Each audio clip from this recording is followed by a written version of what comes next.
দর্শক বন্ধুরা, আজকের ভিডিওতে আলোচনা করব মোটর ভেহিকলস আইন নিয়ে। এই সামনে জুন থেকেই হয়তো মোটর ভেহিকলসের আইনে কিছুটা পরিবর্তন আসতে চলেছে। তো কি পরিবর্তন আসতে চলেছে সেটা নিয়েই থাকবে আজকের ভিডিও। তাই ভিডিও শুরু করার আগে আপনাদের কাছে ছোট্ট একটা অনুরোধ, আপনারা ঝটপট চ্যানেলটাকে সাবস্ক্রাইব করে নিন ও পারলে অতি অবশ্যই ভিডিওগুলোকে শেয়ার করবেন।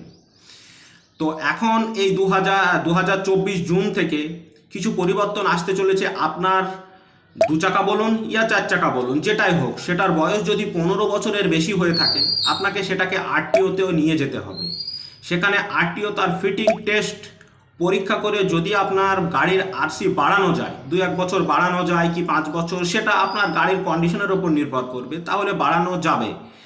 আর যদি না যায় তবে সেটিকে ফেলে দেওয়া ছাড়া কোনো উপায় নেই। সেটিকে আরটিও সিজ করে নেবে, সেটাকে ভাঙড়ি একটার কাওয়াড়ি খাতায় ফেলে দেবে, সেটিকে শেষ। তার বিনিময়ে আপনি যখন যদি কোনো নতুন গাড়ি কেনেন সেখানে কিছুটা ছাড় পাবেন, অথবা রেজিস্ট্রেশনটা সম্পূর্ণ ফ্রিতে হতে পারে। প্রথম আপডেট। দ্বিতীয় আপডেট, আপনি যে ড্রাইভিং লাইসেন্স করেন আরটিও থেকে, সেটা একটু সহজ হতে চলেছে এবার। সেই ড্রাইভিং লাইসেন্সটা ড্রাইভিং ট্রেনিং স্কুলগুলো যেগুলো আছে সেগুলো থেকেই করাতে পারবেন।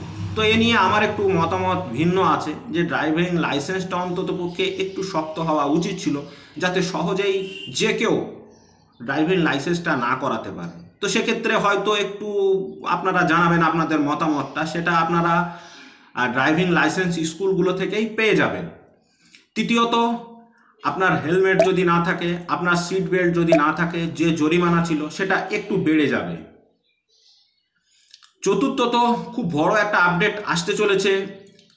আপনার বয়স যদি 18 বছরের নিচে হয়, আপনি যদি কোনো মোটর সাইকেল বা 4 হুইলার চালান, সেখানে যদি আপনি ধরা পড়েন, তো সেক্ষেত্রে সেই গাড়ির যে ওনার আছে, অর্থাৎ সেই গাড়ির যে মালিক, তাকে 25,000 টাকা পর্যন্ত জরিমানা দিতে হতে পারে।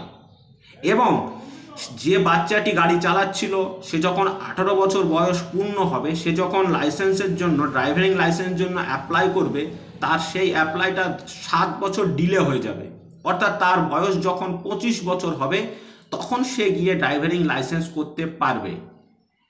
তো এটা ছিল আজকের সব থেকে বড় আপডেট, 2 হুইলার এবং 4 হুইলার দুটো ক্ষেত্রেই। তো আপনারা এই সব বিষয়গুলো মেনে চলবেন। আপনাদের গাড়ির বয়স যদি 15 বছর হয়ে থাকে, অবশ্যই আরটিও গিয়ে যোগাযোগ করুন। আপনাদের যদি লাইসেন্স না হয়ে থাকে, ড্রাইভিং লাইসেন্স, আপনারা ট্রেনিং স্কুলগুলোতে ভর্তি হয়ে সেখান থেকে লাইসেন্স করে নিতে পারেন। এবং সিট বেল্ট ও হেলমেট এগুলো অবশ্যই ব্যবহার করবেন। এবং শেষে যেটা বললাম, যে 18 বছরের নিচে বয়স্কদের গাড়ি দেবেন না।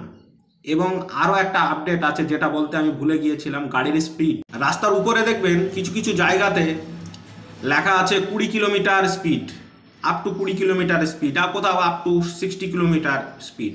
তো আপনি যদি সেই আওতার ভিতরে থেকে গাড়ি চালান, তো সেক্ষেত্রে কোনো অসুবিধা নেই। কিন্তু আপনার স্পিড লিমিট যদি বেড়ে যায়, তো সেক্ষেত্রে আপনাকে, আগে ছিল 2,000 টাকা জরিমানা, এখন সেটা কত হবে, 4 কিংবা 6,000 টাকা জরিমানা হতে পারে। তো সেক্ষেত্রে গাড়ির স্পিড লিমিট কন্ট্রোল করে চলবেন। তো এগুলোই ছিল আজকের আপডেট। তো শেষে আপনাদের একটা কথা বলে রাখি, আপনাদের স্বার্থে আপনারা হেলমেট ব্যবহার করবেন, আপনাদের স্বার্থে আপনারা ধীরে গাড়ি চালাবেন। এত কোনো আমাদের আহামরি দেরি নেই যে আমরা কত ফাস্ট বা দ্রুত গাড়ি চালাবো। মোটর সাইকেল চালানোর সময় ফোন ব্যবহার করবেন না। অনেকেই দেখি মোটর সাইকেল চালানোর সময় কানে এমন ফোনটা দিয়ে কখনো এটা করবেন না। আপনি 2 মিনিট দাঁড়িয়ে সেটা কথাটা বলে নিন। যদি আপনার খুব জরুরি কথা হয়, আপনার ফোনের অপোজিটে থাকা ব্যক্তিকে বলুন যে আমি গাড়ি চালাচ্ছি, আমি 10 মিনিট পরে কল করছি। কিন্তু এরকম কল কখনোই করবেন না। এরকম যদি আপনি কল অবস্থায় ধরা পড়েন, সেক্ষেত্রেও আপনাকে জরিমানা দিতে হতে পারে। তো যাই হোক, ভিডিওটি শেয়ার করবেন, তার কারণ সড়ক দুর্ঘটনা প্রতিনিয়ত বেড়েই চলেছে। আর সেটাকে কন্ট্রোল করার দায়িত্ব আমার, আপনার। আপনি যদি সুরক্ষিতভাবে গাড়ি চালাই, সেটা অনেকাংশেই কমে যাবে। তাই ভিডিওটি অতি অবশ্যই আপনারা শেয়ার করবেন।